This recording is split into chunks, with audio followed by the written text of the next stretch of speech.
안녕하세요. 원피스 도서관 원도입니다. 드디어 원피스 1168화 전체 내용이 공개되었고 놀라운 이야기들이 쏟아지기 시작했습니다.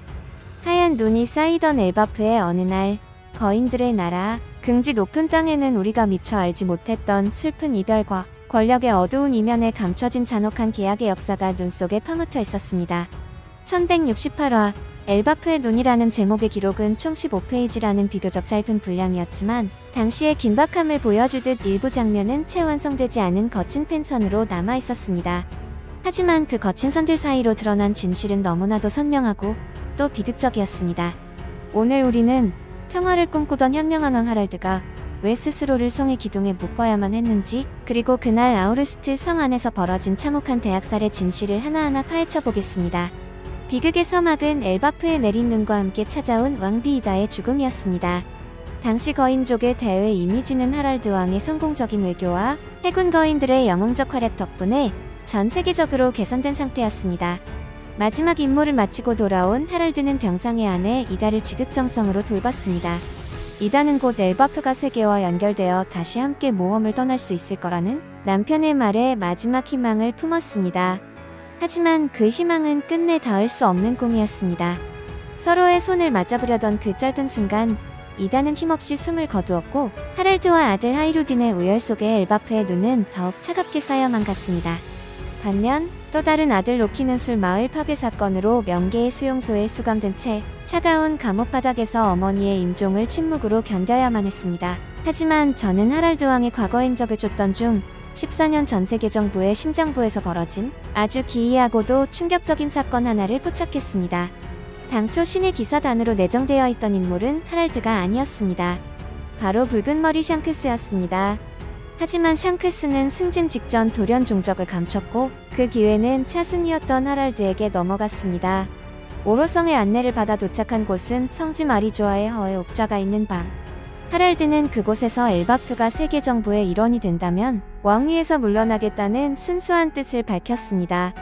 하지만 그는 곧 평생 믿어왔던 세계의 질서가 무너지는 광경을 목격합니다. 아무도 앉아서는 안 된다던 그 옥좌에 누군가가 앉아 있었던 것입니다. 그 존재, 이문은 하랄드에게 모습을 드러냈습니다. 판게아성 전체를 울리는 거대한 굉음과 함께 하랄드의 팔에 있던 문양은 심해의 계약으로 바뀌었습니다. 그것은 현재 신의 기사단 킬링엄이 가진 것과 동일한 표식이었습니다. 이문은 하랄드에게 불사의 기사단이라는 칭호를 내리며 엘바프의 자신과의 유대를 상징하는 시면을 만들라고 명했습니다. 그 대가는 엘바프의 세계정부 가입 자격이었습니다. 하랄드는 자신의 몸에 불길할 정도로 거대한 힘이 증폭되는 것을 느꼈지만 이미 돌이킬 수 없는 계약은 성립된 뒤였습니다. 엘바프로 돌아온 하랄드는 곧바로 아우르스트 성 왕좌의 방해 시면을 만들었습니다. 하지만 비극은 거기서 끝나지 않았습니다. 이무의 다음 명령은 엘바프를 해군에 버금가는 강력한 군사국가로 개편하라는 것이었습니다. 평화를 원했던 하랄드는 이 명령을 거부하려 했지만 놀랍게도 그의 육체는 더 이상 자신의 의지대로 움직이지 않았습니다. 심해의 계약이 가진 무서운 대가, 그것은 이무에 대한 절대적인 복종이었습니다. 몸이 제멋대로 움직이는 공포 속에서 하랄드는 스스로 최후의 결단을 내립니다.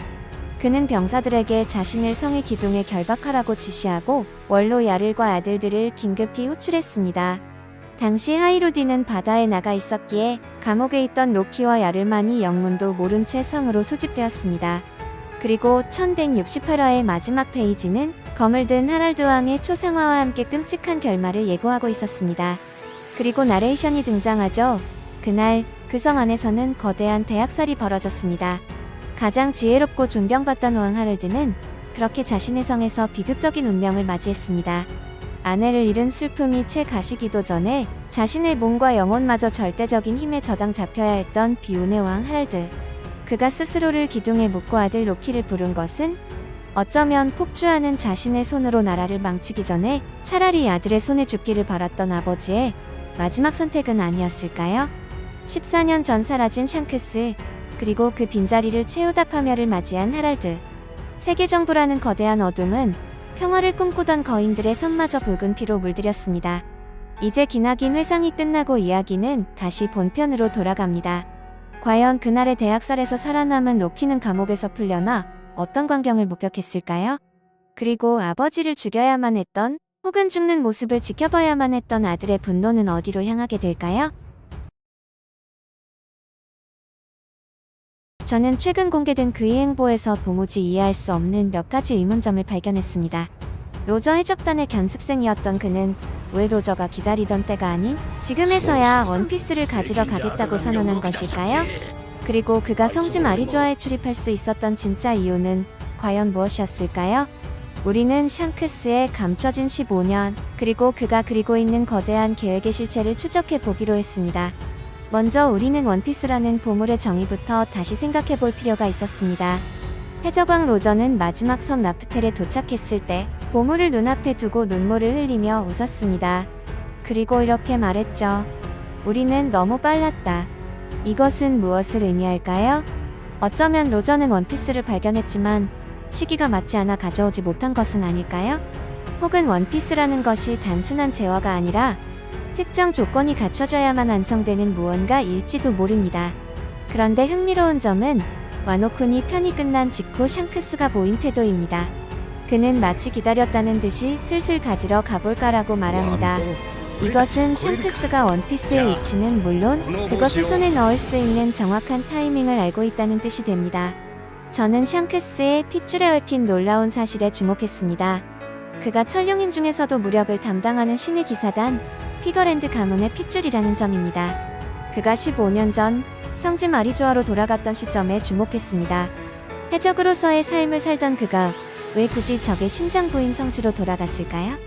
단순히 가족을 만나기 위해서였을까요? 저는 성지에 돌아간 이유가 정보 수집에 있었다고 생각합니다. 첫 번째 목적은 태양의 신 니카의 부활입니다. 샹크스는 정부의 배를 습격해 고무고무 열매, 니카의 열매를 탈취했습니다. 그리고 자신의 왼팔을 희생하면서까지 루피를 지켜냈습니다. 흰 수염에게 새로운 시대에 선사하고 왔다고 말한 그의 대사. 그것은 단순한 희생이 아니라 니카의 부활을 위한 철저한 투자였을 것입니다. 두 번째 목적은 세계 정부의 타도입니다. 로저가 실패했던 이유, 그것은 고대 병기 포세이돈인 시라오시가 태어나지 않았기 때문이었습니다. 하지만 지금은 다릅니다. 니카가 부활했고 고대 병기들이 깨어나고 있습니다. 샹크스는 이 모든 힘을 하나로 모아 세계를 뒤집으려 하고 있다는 것이죠. 하지만 의문은 여전히 남습니다. 니카에 대한 정보라면 굳이 성지에 가지 않아도 알 수 있었을 겁니다. 그렇다면 그가 성지에서 얻으려던 진짜 정보는 무엇이었을까요? 저는 도플라밍고가 언급했던 마리조아의 국보에 대한 단서를 찾을 수 있었습니다. 존재 자체만으로 세상을 뒤흔들 수 있는 국보. 많은 이들은 이것이 마지막 고대 병기 우라노스일 것이라 추정합니다. 샹크스는 천룡인이라는 자신의 신분을 이용해 정부가 감추고 있는 최악의 병기 우라노스의 정보를 캐내고 결정적인 순간에 그것을 탈취하려 했던 것입니다. 오로성이 그를 스스로 세상을 어찌하려는 사내가 아니다라고 평가하며 방심하고 있는 그 틈을 타서 말입니다. 그런데 저는 이 모든 이론을 뒤집는 아주 충격적인 생각을 떠올렸습니다. 만약 우리가 알고 있는 샹크스의 선한 의도가 전부 연기라면 어떨까요? 어쩔 수 없이 또다시 피어오르는 샹크스 흑막설입니다. 이 이론에 따르면 샹크스가 니카의 열매를 뺏은 것은 루피를 위해서가 아니라 본인이 먹고 신이 되기 위해서였다는 것이죠. 신성한 의식을 치르고 먹으려던 찰나에 루피가 먹어버리자 그는 분노를 삼키며 새 시대에 선사했다며 주위를 속였다는 것입니다. 로저 앞에서 흘린 눈물 또한 슬픔이 아닌 자신이 천룡인이라는 사실을 알게 된 후 기쁨의 눈물이었다는 해석을 하시는 분도 있지만 이 해석은 너무 비인간적인 해석 같아서 참조하지 않겠습니다. 샹크스가 버기에게 라프텔에 가지 않겠다고 한 것은 천룡인이라는 지위를 되찾은 그에게 해적왕 따위는 더 이상 필요 없었기 때문이라는 것인데요. 솔직히 부담스러운 해석이긴 합니다. 심지어 오로성과 내통하는 그의 모습에서 술잔에 적힌 숫자 5가 사실은 그가 진정한 5번째 오로성임을 암시한다는 주장까지 제기되고 있습니다. 니카를 부활시켜 세계를 구원하려는 구세주 혹은 자신의 야망을 위해 철저히 본심을 숨겨온 지배자. 과연 샹크스의 진짜 얼굴은 무엇일까요? 로저가 기다린 사나이가 루피라면 샹크스가 기다린 것은 루피가 아닌 니카라는 힘 그 자체였을지도 모릅니다. 이제 이야기는 최종장으로 향하고 있습니다. 우리는 붉은 머리 샹크스가 내릴 마지막 선택을 끝까지 지켜봐야겠습니다. 여기까지 시청해주셔서 너무 감사합니다. 다들 좋아요 많이 눌러주세요. 사랑합니다.